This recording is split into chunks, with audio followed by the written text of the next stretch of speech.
do Pai, do Filho e do Espírito Santo. Amém. Louvado seja nosso Senhor Jesus Cristo e para sempre seja louvado. Obrigada, Senhor, por este dia na Tua presença.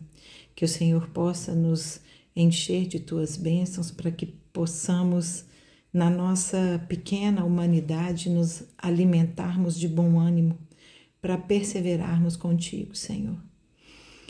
Te agradeço por esse dia e por cada um que está aqui ouvindo e participando da leitura orante. Bom dia, meu irmão, minha irmã.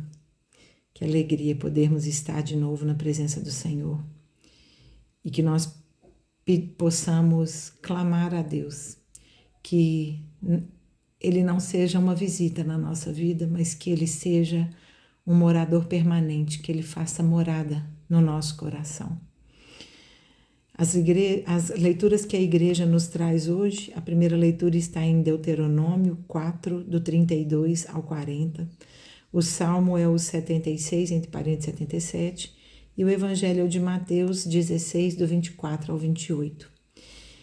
E vivemos esses dias numa palavra, meditando a palavra de muita profundidade. E isso é bom, é importante, porque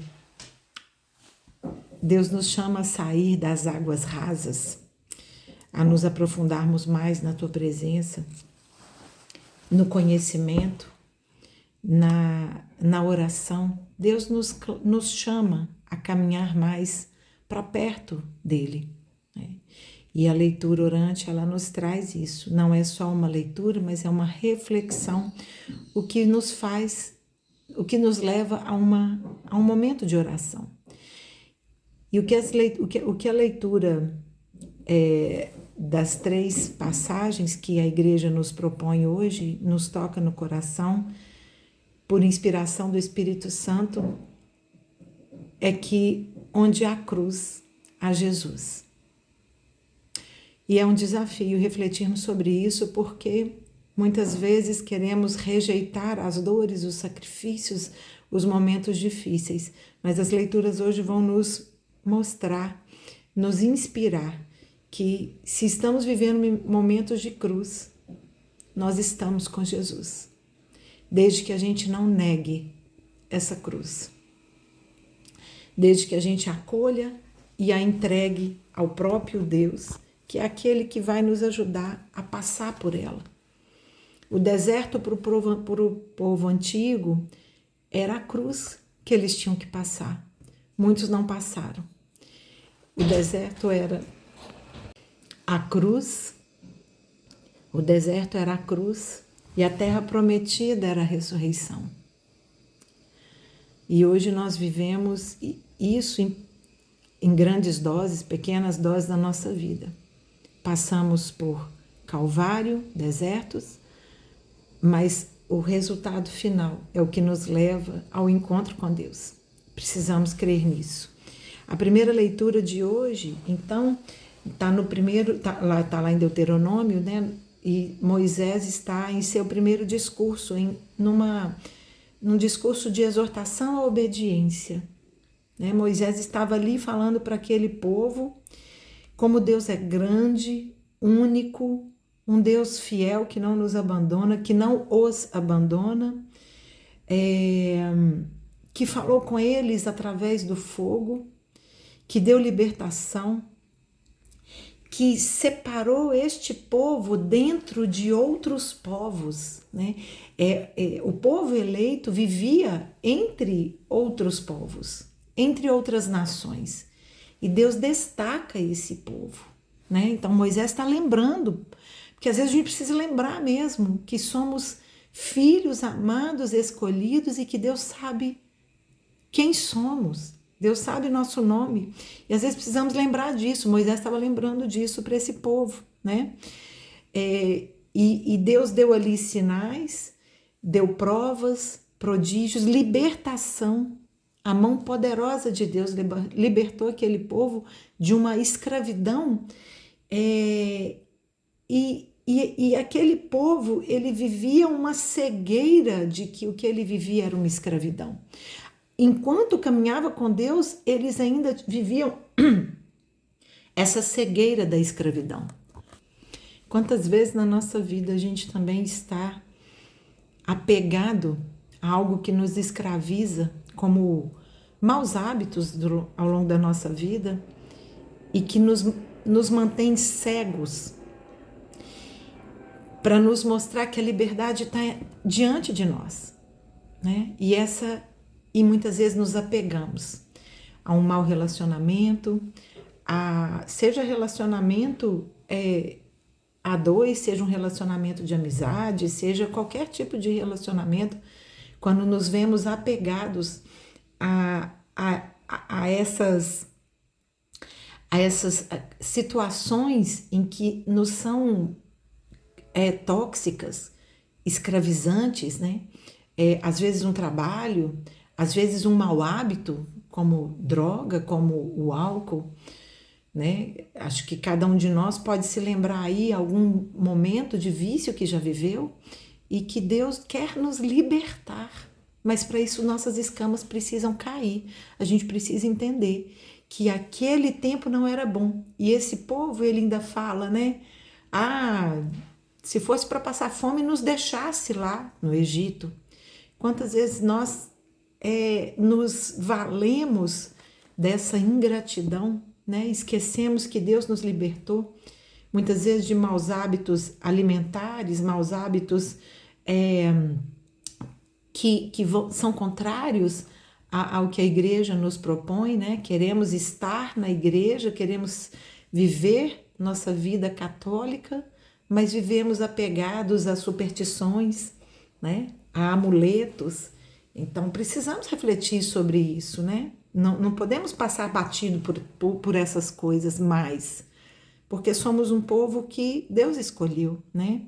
E ele fala então, ele fez tudo isso para reconhecerem que o Senhor é Deus e não há outro fora dele.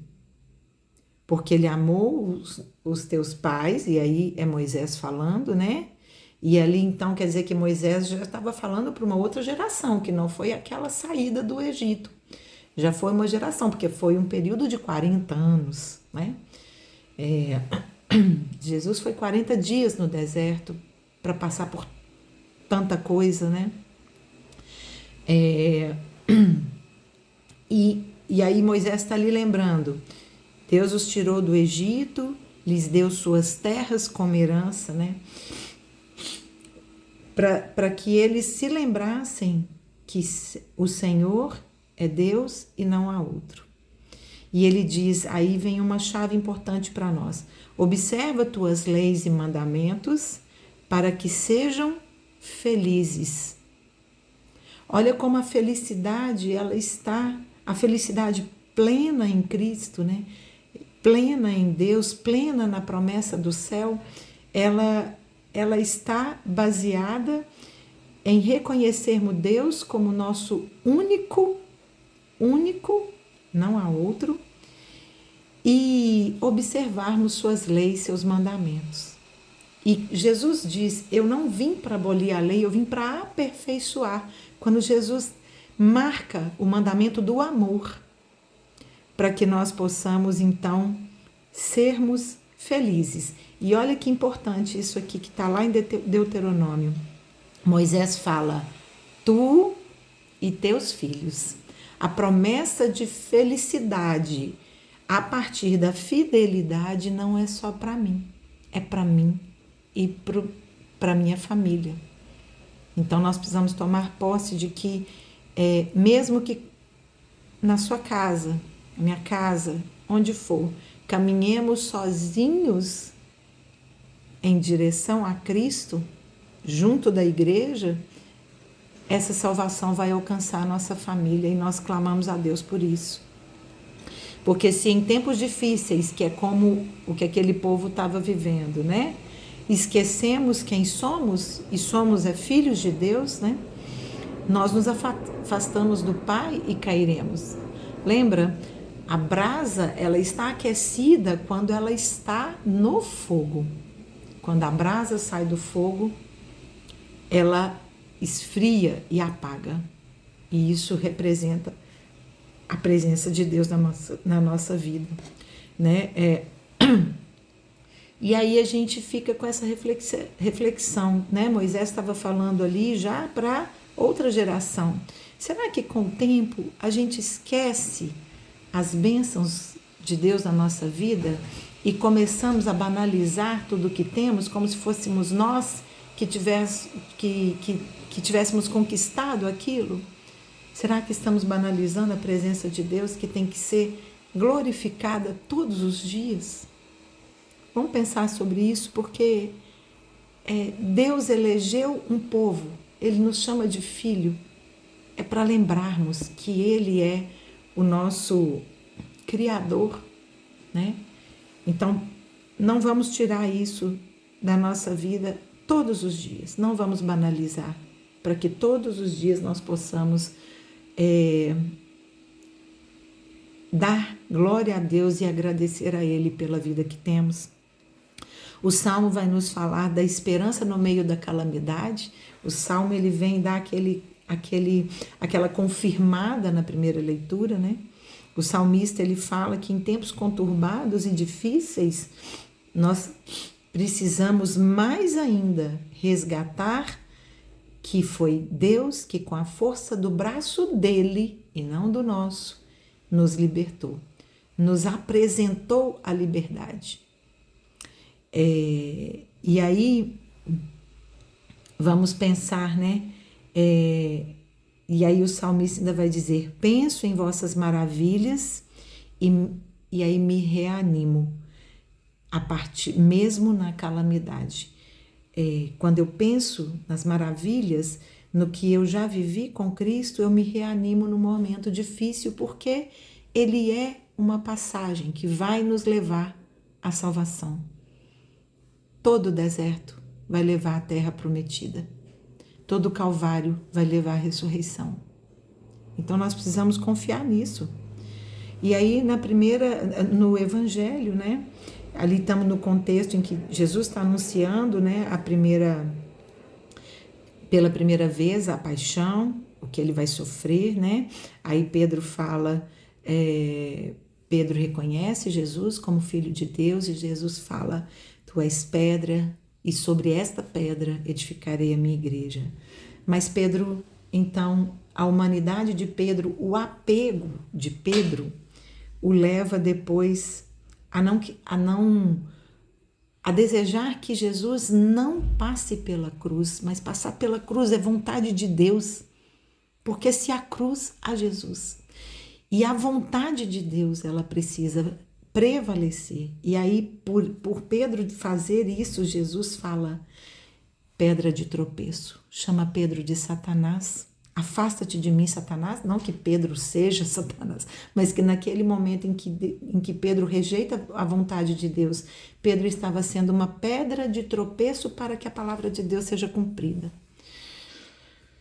Isso é muito bonito. Então, nesse contexto, Jesus vai dizer, e aí são 5 versículos tão profundos que é difícil a gente não ler. Jesus diz aos seus discípulos: se alguém quiser vir comigo, renuncie a si mesmo, tome sua cruz e siga-me. Logo depois que ele fala isso com Pedro, ele diz: renuncia a si, porque Pedro estava falando da vontade dele, não da vontade do Pai. Tome sua cruz, porque serão tempos difíceis, e siga-me. E é interessante que quando a gente pensa que a pena de crucificação era a pena mais grave, mais humilhante. Lembrem, Barrabás estava ali com a pena de crucificação. Jesus, além de ser crucificado, ele tinha que passar pela humilhação de carregar a própria cruz. Os outros ladrões não passaram por isso.